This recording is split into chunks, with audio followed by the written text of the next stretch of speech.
Okay, so back to the early morning hustle. I didn't get to emphasize this in the other video, but we're doing one-way ANOVA. We're creating the visualizations for us to actually look at one-way ANOVA.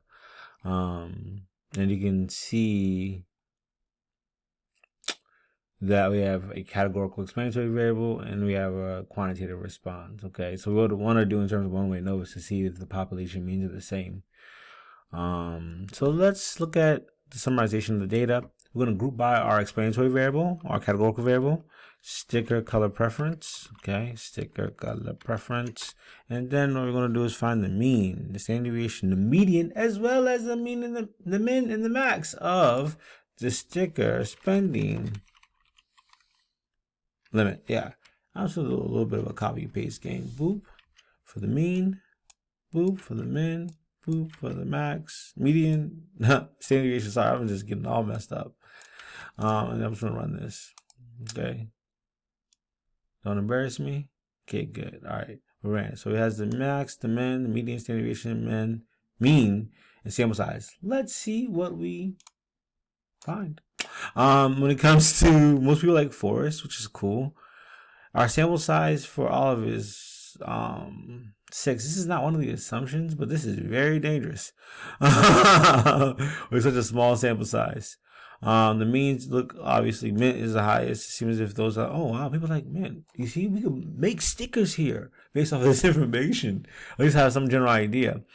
But there's some variability that we see that's going to be problematic because 0.81 and within the console 0.81 divided by 0.27 gives us 3. That's a problem. We don't have equal variance or equal standard deviation. And so why did I cause in my mind I know what I was thinking. I want to show you all that when this doesn't matter. So if you want to do both sides, that's a really bad tangent. But yeah, so just in case you want to do that, back on to the terms of the data. The standard deviation assumption has been is not it's not met in terms of them being equal. I should re-record. I'm not going to. So with that being the case, you see the median, the max, and the min. I just provided those pieces of information just so that you can see what kind of numbers that we're dealing with. They're not important regarding the analysis. Just know that you're able to do that. This is last but not least the actual analysis, okay, of our data. I'm not going to do a separate video for that because it's just one technique that we're learning. So this is going to be sticker. The X variable is going to be sticker color preference. Okay. Sticker color preference. And then finally, I'm going to do sticker spending limit. There's a reason why I'm copying and pasting because at this particular part of the code, it's not going to know what I'm doing. So it's not going to autocomplete. So when I summarize this, okay, this is my degrees of freedom. This is my sum of squares, my mean squares, my test statistic, my p-value. So what should we do to our null hypothesis? Ideally you would have said fail to reject, okay? So what I'm about to do next doesn't make sense to do. Doesn't make sense.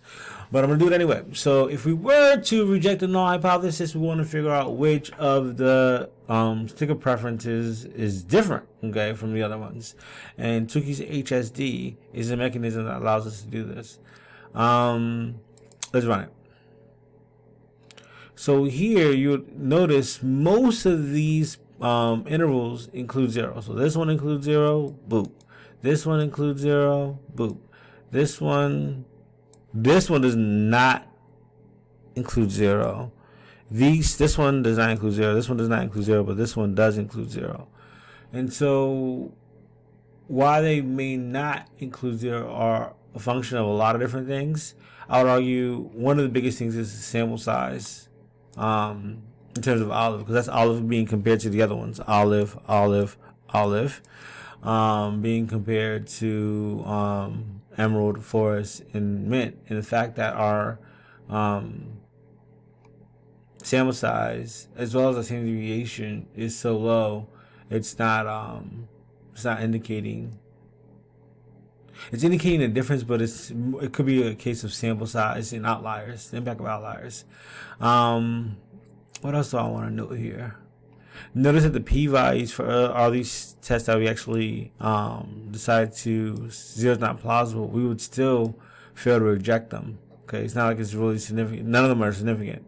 Okay, so there are times where your actual null hypothesis, or at least your conclusion regarding your hypothesis, doesn't agree with the confidence interval.